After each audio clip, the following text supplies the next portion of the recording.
Welcome to the Real News Network. I'm Gregory Wilpert coming to you from Quito, Ecuador. According to a recently published report in the Intercept, the United Nations mission in Haiti appears to bear some responsibility for a police massacre of Haitians that took place last November. The report details how Haitian police forces raided the Grand Ravine area of Haiti's capital, Port-au-Prince, along with the support of a contingent of UN soldiers based in Haiti. During the raid, anywhere between 8 and 12 apparently unarmed residents were executed. Joining me to talk about what happened and the UN's responsibility in this is the report's author, Jake Johnston. Jake is a research associate at the Center for Economic and Policy Research and joins me from Washington, D.C. Thanks for being here today, Jake. Thanks for having me. So you arrived in November on the scene in Grand Ravine, Haiti, just a few days after this massacre took place. Tell us a little bit about what happened, what you saw, and according to the witnesses, what happened there. Yeah, exactly. So I arrived with a broadcast team from Al Jazeera that I was traveling with.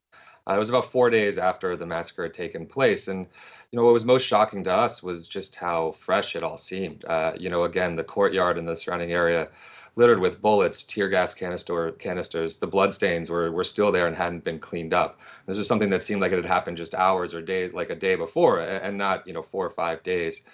And again, there was a tremendous amount of victims and family members still on the campus, sort of grieving, trying to make sense of what had happened, and really just trying to put this story together.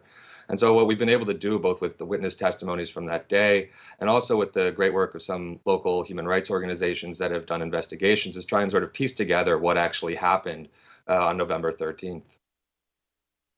And so give us a brief rundown according to what the witnesses told you. What is it that happened?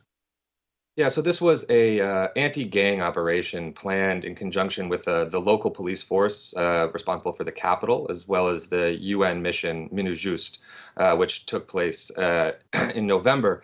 And so it started in the surrounding neighborhood of Grand Ravine, which has been an area with intense gang battles and violence over the previous year. And now, at some point during this raid, Haitian police officers ended up sort of getting onto this campus, this school campus, which is located in the middle of the neighborhood, ostensibly, officially sort of looking for Haitian gang members. Now, they didn't find any immediately, and there was a sort of a scuffle at the campus. There was tear gas fired. The director of the school, who's been leading it for around 30 years, arrived on campus and tried to sort of calm things down. What happened is sometime after that, it was discovered that a certain amount of gang members, maybe 10 or so, were actually hiding in a room on campus. And when the Haitian police went to sort of open that room, they were met with gunfire, and 2 Haitian police officers were slain. And what it seems like after that, according to the witness testimony and according to the local human rights organizations, is that the Haitian police seemingly sort of enacted revenge on these innocent bystanders at the school. And that started with the guard of the school, who was shot and killed. And then Louis Armand, the director of the school, was actually publicly beaten in the middle of the courtyard by Haitian police officers. And when other faculty tried to intervene, they were actually killed. David Jean-Baptiste was a professor, and he was shot 5 times, including once in the head. And again, just a sort of chaotic situation, which resulted in at least 9 civilians dead. Now, what happened right after that was the police sort of deflected anything, denied that anything, any civilians had been killed. Days later, they admitted 6 civilians killed, but it was clear from the moment we got there and from talking to witnesses that number was an understatement of what actually took place. So, as far as you can tell, what was the role of the UN troops in this particular incident? Yeah, so it's an excellent question. I mean, the UN was playing a sort of support role in planning and helping plan and sort of provide perimeter support to the operation. That much is sort of their official role. Now, what the UN told me, and again, this was months after the fact, or almost 2 months after the fact, was that they responded to these reports of shots fired when the Haitian police officers were killed, and that 2 units of UN police officers showed up to the campus, administered first aid, and secured the perimeter, but never actually went to the location, to the courtyard, the main courtyard of the school where this massacre actually took place. And so I think, that raises a number of questions, right? I mean, one is, if the UN was sort of there and providing perimeter support, securing this campus, how could such a massacre and how could such a terrible thing take place just a few hundred yards from them on the school's campus? And the other thing is, really sort of makes one wonder in terms of after the fact now, when there are so many questions surrounding what actually happened, what role can the UN play in shining light on what happened and holding those who are responsible accountable? Actually, that is something I wanted to go into in terms of what is the UN actually doing in Haiti right now, and where are these troops from, and specifically, what is their mission at the moment? Yeah, it's an excellent question. I mean, really, you have to sort of go back a number of years from when this UN mission started, which took place in 2004 following a coup d'etat, and thousands of UN troops were sent to Haiti, ostensibly to provide stability and increase capacities for the Haitian police. Now, I think, now sort of looking back, the sort of most obvious question is stability for whom, right? I mean, was it for the residents of these poorer neighborhoods or for transnational capital and for the elite of Haiti? What we've seen from WikiLeaks cables is that the U.S. viewed this mission, this UN mission, as sort of a means to help manage Haiti and a way to sort of push back on these populist forces that had been in power in Haiti and were overthrown in the 2004 coup. And so after the fall of the Duvalier dictatorship, there had been a string of left leaders that had been elected in every election. And now since MINUSTA has come across, we've seen a drastic change in sort of the democracy in Haiti, one in which participation of Haitians has actually declined in each election.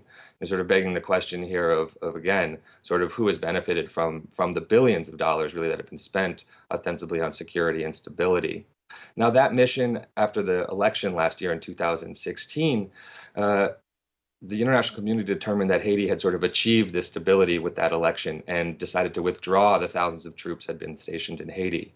They were replaced by about 1,600 police officers, and a new mission took place called MINUJUST, which was focused ostensibly on justice while still providing that support to the police. And so you have troops currently, or police officers from a number of countries across the world. And again, this is ostensibly a mission now focused on justice, on holding these actors accountable and sort of getting to some of these root causes of impunity and a lack of accountability that has allowed these sorts of events to take place in the past. So speaking of impunity, I mean, that has been an issue, as you mentioned, for the Haitian police for a long time. Has anything been done in recently other than stationing the UN troops there?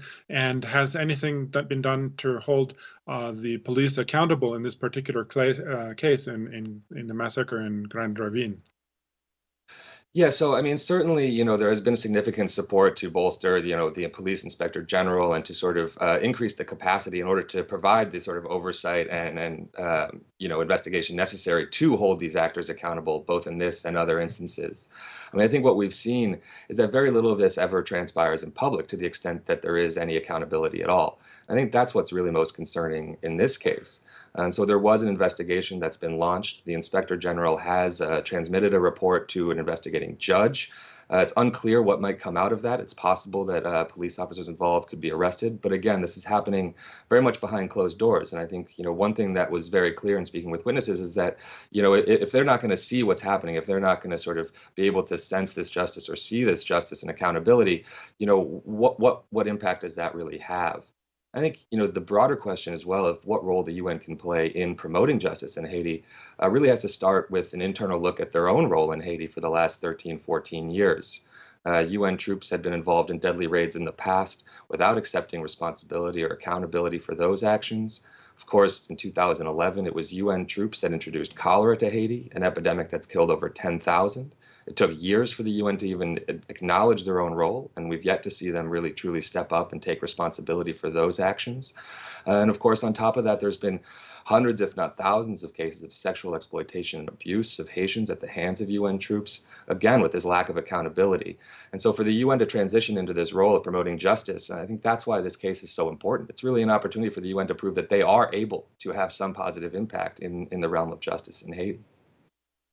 So in addition to the very big issue, really, of accountability, what else do you think needs to happen with regard to the role of the UN forces so that they can play a more constructive role? I mean, what should they be doing there at the moment?